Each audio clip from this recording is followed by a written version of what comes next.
ये पहला चुनाव है किसान कानून वापस लेने के बाद चुनाव। जब आपने देश के नाम संदेश किया तो उस टाइम आपने कहा कि ये चुनाव से संबंधित डिसीजन नहीं था। आपने पूरे उस प्रक्रिया के बारे में बताया, लेकिन आपके समर्थक भी कह रहे थे that there was so much of personal capital. प्रधानमंत्री जी शायद कन्विंस नहीं कर पाए किसानों को कि ये देश हित में है, किसानों के हित में है, और उसकी वजह से आपके समर्थन भी जो हैं वो डिसअपॉइंट हो गए थे। तो क्या आप इसको एक व्यक्तिगत रूप में आप इसको एक हार मानते हैं? देखिए, मैं किसानों के दिल जीतने के लिए निकला हुआ इंसान हूँ। मैं छोटे किसानों का दर्द समझता हूँ और मैंने हमेशा उनके दिल जीतने का प्रयास किया है और हिंदुस्तान भर के किसानों का मैंने दिल जीता भी है, मेरा साथ दिया है, समर्थन किया है। लेकिन मैंने कहा था, उस दिन भी कहा था टीवी में, कि मैंने किसानों की भलाई के लिए कदम उठाए, लेकिन आज देश के हित में मैं वापस कर रहा हूं। मैं समझता हूं इसको अधिक विस्तार मुझे करने की जरूरत नहीं है।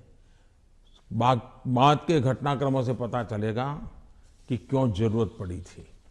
तो क्या आप एक डायलॉग करने के लिए फिर से तैयार हैं, किसानों को कन्विंस करने के लिए? इस देश के लोकतंत्र का ये सबसे पहला कर्तव्य बनता है, लोकतंत्र में जनप्रतिनिधि का और सरकार का, कि जनता के साथ संवाद करते ही रहना चाहिए, और हम लगातार करते हैं।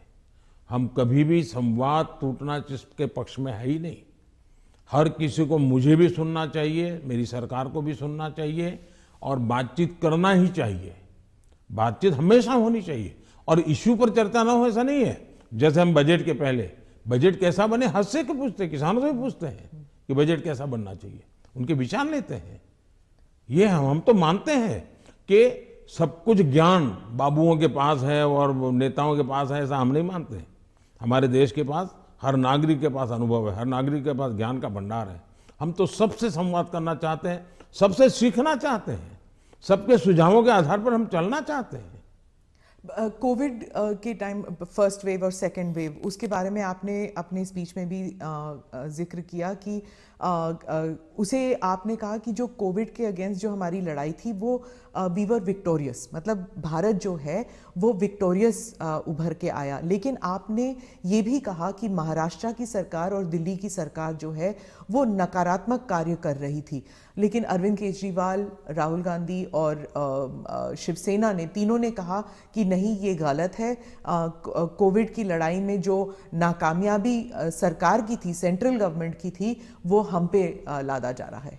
मैंने ये कहा कि कांग्रेस पार्टी, जब लॉकडाउन हुआ, WHO समेत सब लोग कहते थे कि जो जहां है वहां रहे, वो एक जगह से दूसरी जगह पे न जाए, वरना कोरोना के वो शिकार हो जाएगा, उसका जीवन को तकलीफ हो जाएगी। और उस समय कोरोना किस चाल से चलता है, उसका रूप रंग क्या है, कोई पता ही नहीं था दुनिया को। लॉकडाउन, अफरा तफरी में लॉकडाउन राज्यों ने शुरू कर दिए थे, राज्यों ने लगातार अपनी तरफ, और एक राज्य लॉकडाउन कर रहा है तो दूसरे, तो इसलिए नेशन वाइड कुछ करने की आवश्यकता बन गई थी। ये लोग भूल जाते हैं, लॉकडाउन पहले से ही राज्यों ने शुरू कर दिए थे। भारत सरकार ने तो बाद में लॉकडाउन का निर्णय करना पड़ा, सबको एक साथ उसकी स्थिति सुधारने के लिए। दूसरी बात है, मैंने कहा कांग्रेस पार्टी ने फ्री टिकट दे करके लोगों को प्रोत्साहित किया कि आप जाइए। वो टिकट तो दिया उन्हें 500,000 लोगों को, लेकिन हवा बना दी कि जाओ। अब उस समय ये न करते तो हमारे देश के श्रमिकों को दो चार, क्योंकि भय का वातावरण तो था ही था, 2-4 दिन में चीजें संभल जाती उनको पर, तो बाद में व्यवस्थाएं खड़ी हो जाती। लेकिन उल्टा किया और पूरी ताकत श्रमिकों के लिए लगानी पड़ी। तब जाकर के योगी जी को हजारों बस भेजनी पड़ी यहाँ पर। यहाँ पर भी दिल्ली में आप पार्टी ने, उसके नेताओं ने जीपों में जाकर के झुपड़पट्टी में कहा है, वीडियो अवेलेबल है, कि भाई आप जल्दी जाइए और वहां पहुंचिए, वहां से आप अपने घर पहुंच जाइए, यहां तो लॉकडाउन हो रहा है। भय पैदा कर दिया है। और मैं हमेशा कहता हूं, ये भारत की जनता इतने बड़े संकट में, दुनिया मानती थी कि हिंदुस्तान का हालत सबसे खराब होगा। और स्वाभाविक था कि इतनी बड़ी जनसंख्या, हम इस प्रकार से समूह में रहते हैं, हमारा जीवन भी सामूहिक होता है और ये बीमारी ऐसी है कि तुरंत लपेट लेती है, तो हमारे लिए हर प्रकार के संकट थे, ये तो मानना पड़ेगा।